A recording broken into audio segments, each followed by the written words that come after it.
तो MP board के class 9th के विद्यार्थियों, देखिए इस वीडियो में हिंदी का एक ज़बरदस्त हम मॉडल पेपर कंप्लीट करेंगे जिसके आपकी परीक्षा में 100% आने का पूरा चांस है। देखिए वास्तव में आपको 75 नंबर में से 75 नंबर यदि आपको लाने हैं तो देखिए इस पेपर को आपको अच्छे से कंप्लीट करना है। वो परीक्षा हाल में जाने से पहले एक बार आपको अच्छे से इसको कंप्लीट कर कर जरूर जाना है ताकि आप अच्छे से अच्छे नंबर कवर कर सकें। चलिए तो बिना किसी डाउट के वीडियो को शुरू करते हैं। वो बढ़ते हैं प्रश्न की। और देखिए यहाँ पर मैंने प्रश्न को फिल कर दिया ताकि ज़्यादा समय बर्बाद ना हो। तो देखिए पहले प्रश्न में सही विकल्प रहेंगे। पहला क्वेश्चन है कि छायावाद के प्रवर्तक माने जाते हैं, इसका आंसर है जयशंकर प्रसाद। दूसरा है प्रेम वाटिका के रचनाकार है, इसका आंसर है रस खान। तीसरा है रसात्मक वाक्यम काव्यम परिभाषा किसकी है, इसका आंसर है आचार्य विश्वनाथ। चौथा है कि किस जानवर को कभी क्रोध नहीं आता, गधा। पांचवा है माता पिता में समास है, तो माता पिता में समास है द्वंद्व समास। और छठा है मृत्यु का तरल दूध कौन था, तो इसका आंसर है तेज प्रवाह से आता पानी।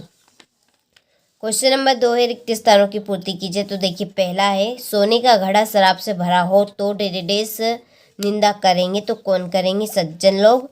दूसरा है महाकाव्य में जीवन का डेडेडेस चित्रण होता है, तो महाकाव्य में विस्तृत चित्रण होता है जीवन का। तीसरा है सूर्य का तद्भव शब्द डेडेडेस होगा, तो इसका आंसर है सूरज। चौथा है हमारा कुकुर नहीं जाएगा तो डेडेडेस नहीं जाएगा, हम भी। और पांचवा है प्रातः काल दोनों मित्र डेडेडेस में बंद कर दिए गए, किस में बंद कर दिए गए थे, कांजी हौज में। छठा है दो वेलों की कथा गद्य की डेडेडेस विधा की रचना है, इसका आंसर है आपका कहानी। चलिए स्क्रीनशॉट आप यहाँ से ले लीजिए। क्वेश्चन नंबर 3 में है सही जोड़ी। पहली जोड़ी है पंचवटी। पंचवटी एक खंडकाव्य है। दूसरी दो बेलों की कथा प्रेमचंद्र। विद्यालय, विद्यालय आपकी दीर्घ संधि है। पतोहू के पहली संतान लड़की, इसकी जोड़ी है परदादी। कई अंकों वाली रचना नाटक टोपी जूता। ठीक है, यहाँ से स्क्रीनशॉट ले लीजिए अच्छे से। देखिए जल्दी मैं इसलिए कर रही हूँ ताकि आप सभी का ज़्यादा समय बर्बाद ना हो, क्योंकि वैसे ही आपके पास टाइम बहुत ही कम बचा है। ठीक है, तो ज़्यादा जल्दी भी आपको नहीं करनी है। ठीक है, उतनी जल्दी करनी है जितनी आपको क्वेश्चन में समझ में आ जाए।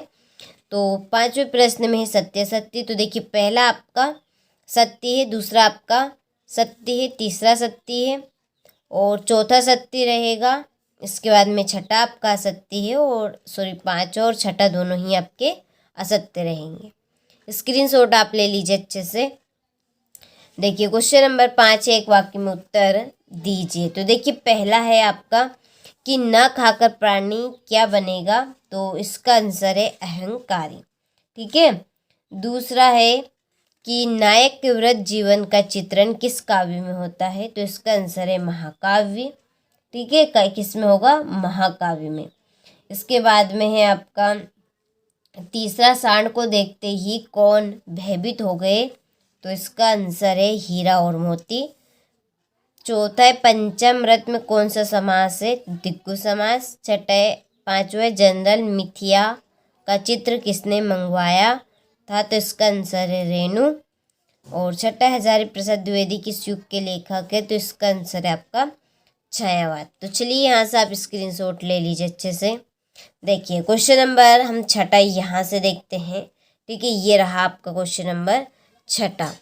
पीडीएफ में आपको दे रही हूँ सॉल्यूशन की। देखिए वास्तव में आपको अच्छे नंबर लाना है तो देखिए आपको इस पेपर को एक बार कंप्लीट कर जरूर जाना है, क्योंकि इस पेपर के सभी प्रश्नों का आपकी परीक्षा में आने के पूरे चांस है। तो देखिए छठा प्रश्न है कि भक्ति काल को हिंदी साहित्य का स्वर्ण युग क्यों कहते हैं।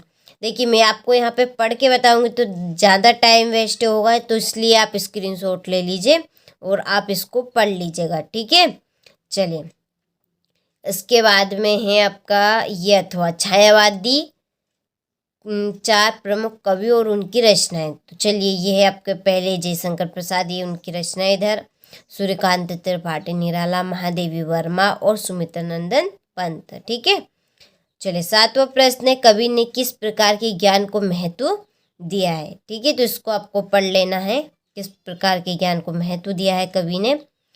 ये आपका 7वें का अथवा है। कवित्री लगदा द्वारा मुक्ति के लिए किए जाने वाले प्रयास व्यर्थ क्यों जा रहे हैं। ठीक है, चलिए स्क्रीनशॉट आप ले लीजिए।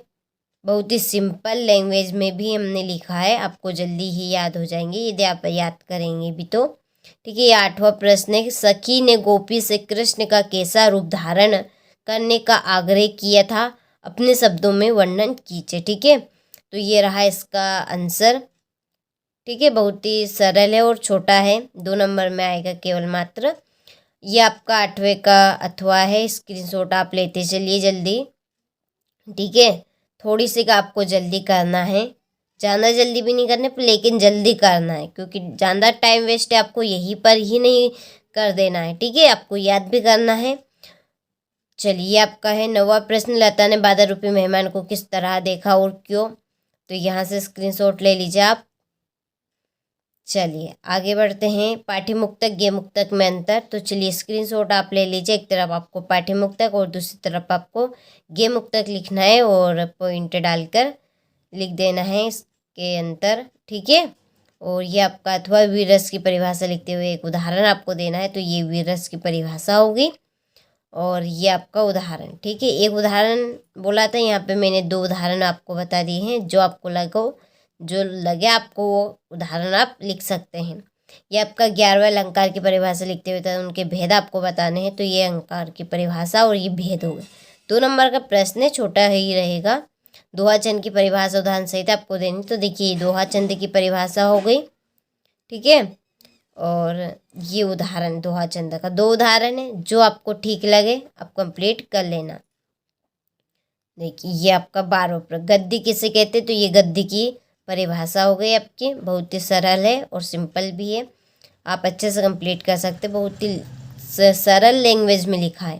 देखिए ये आपका 12वें का अथवा। कोई 2 प्रमुख नाटककारों के नाम आपको बताना है। तो देखिए पहले नाटककार जयशंकर प्रसाद हरि, दूसरे हरिकृष्ण प्रेमी, राजकुमार वर्मा, उदय शंकर भट्ट। ठीक है, चलिए यहाँ से ये आपका 13वां प्रश्न, ये इनकी भाषा। इसके बाद में प्रेमचंद की शैली हो गई, वर्णनात्मक शैली, भावात्मक शैली, मनोवैज्ञानिक शैली, हास्य प्रधान शैली। ठीक है, ये महादेवी वर्मा की 2 गद्य रचनाओं के नाम आपको बताना है। तो ये इनकी रचनाओं के नाम, अतीत का चलचित्र, स्मृति की रेखाएं, पथ के साथी और मेरा परिवार। चलिए आपका 14वां प्रश्न। छोटी बच्ची को बेलों के प्रति प्रेम क्यों उमड़ आया। तो ये सिंपल सा इनका प्रश्न आंसर है, आप आराम से कंप्लीट कर सकते हैं। 1-2 घंटे पहले भी आप पढ़ेंगे तो देखिए आपके दिमाग में सारे प्रश्न के आंसर फंस जाएंगे, क्योंकि बहुत ही सरल और सिंपल लैंग्वेज में लिखा है। क्योंकि हमारे क्लास 9 के छोटे छोटे बच्चे हैं, खास उनके लिए हम मेहनत कर रहे हैं। ठीक है, ये आपका 15वां प्रश्न है, आपको स्क्रीनशॉट लेते चलना है। संधि किसे कहते हैं। और देखिए आपको जो पेपर है नहीं वो बहुत सरल आएगा, आप भी कहेंगे आकर कि बहुत सरल आया था पेपर।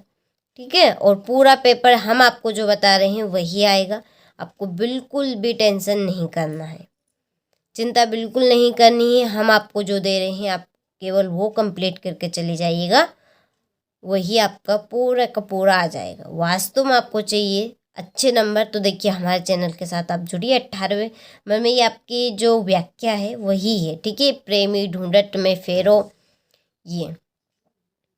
ये हो गया संदर्भ उसका, ये प्रसंग हो गया और ये आपका भावार्थ होगा। ठीक है, पढ़ लेना आपको भावार्थ को एक बार, और ये अथवा। ठीक है, इसका संदर्भ हो गया, ये प्रसंग, इसके बाद में ये इसका भावार्थ। चलिए ये आपका 19वां प्रश्न, इसमें भी पद्यांश से, ये गद्यांश है, वो था पद्यांश आपका। ठीक है, चलिए ये इसका संदर्भ हो गया, ये इसका प्रसंग हो गया और ये इसकी व्याख्या हो गई। ठीक है, चलिए तो सिंपल से आप स्क्रीनशॉट लेते चलिए। ये अथवा हो गया 19वें का, ये संदर्भ हो गया उसका, ये प्रसंग हो गया और ये उसकी व्याख्या हो गई। ठीक है, देखिए हम पूरी मदद आपकी कर रहे हैं। और यदि आप पीडीएफ लेना चाहते हैं, ये आपका देखिए 20वां प्रश्न है। देखिए मैंने जैसा अभी कहा, पीडीएफ यदि आप लेना चाहते हैं तो डिस्क्रिप्शन में नंबर दिए हैं, देखिए आप उन नंबर पर कॉल कर लीजिए, जानकारी आपको मिल जाएगी। हमारी एप्लीकेशन से आप जुड़ सकते हैं। 21वें प्रश्न में अपठित गद्यांश जिसका ये शीर्षक है, और ये क्वेश्चन नंबर 2, ये 3 के आंसर है। ठीक है, चौथे का आंसर है। 5वें में सारांश लिखना है, तो ये सारांश है आपका। चलिए ये 21वें का आपका अथवा।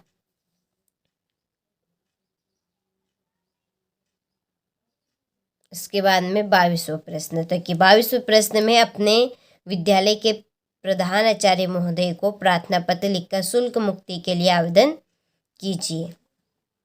तो चलिए पहले आपको लिखना है इसमें सेवा में, श्रीमान प्राचार्य महोदय, शासकीय उच्चतर माध्यमिक विद्यालय। आपके स्कूल का नाम आपको यहाँ पे लिखना है। ठीक है, मैंने लिख दिया है, वैसे ही आपको आपकी स्कूल का नाम लिखना है।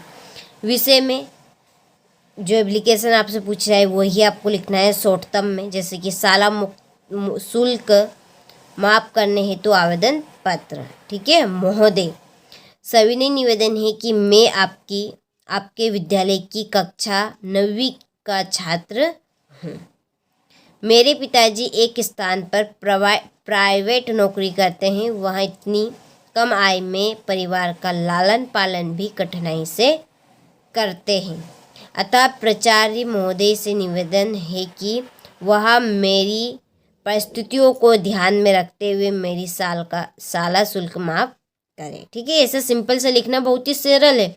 ठीक है, देखिए क्या क्या लिखना है, कुछ भी नहीं। सबसे पहला मेन पॉइंट ये आता है यहाँ पे सेवा में, फिर श्रीमान प्राचार्य महोदय, यहाँ पर आपके स्कूल का नाम और एड्रेस लिखना है। विषय में आपको जो भी यहाँ पे पूछा जाए उसका आपको शॉर्टतम लिखना है, शाला शुल्क माफ करने हेतु आवेदन पत्र। हो गया। इसके बाद में महोदय लिखना है। फिर आपको स्टार्ट करना है कि सविनय निवेदन है कि मैं आपके विद्यालय की कक्षा, या लड़का है तो आपको का लिखना है, लड़की है तो की लिखना है, सिंपल सी बात है।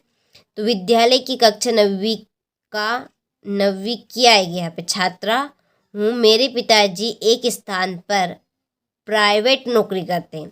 ठीक है, उनका जो मासिक वेतन है वो इतना कम है कि उनके घर का जो लालन पालन, रोजी रोटी वो बहुत ही मुश्किल से हो पाती है। ठीक है, ऐसा कुछ लिखना है आपको, केवल ऐसा नहीं जैसा मैंने लिखा है ऐसा लिखे।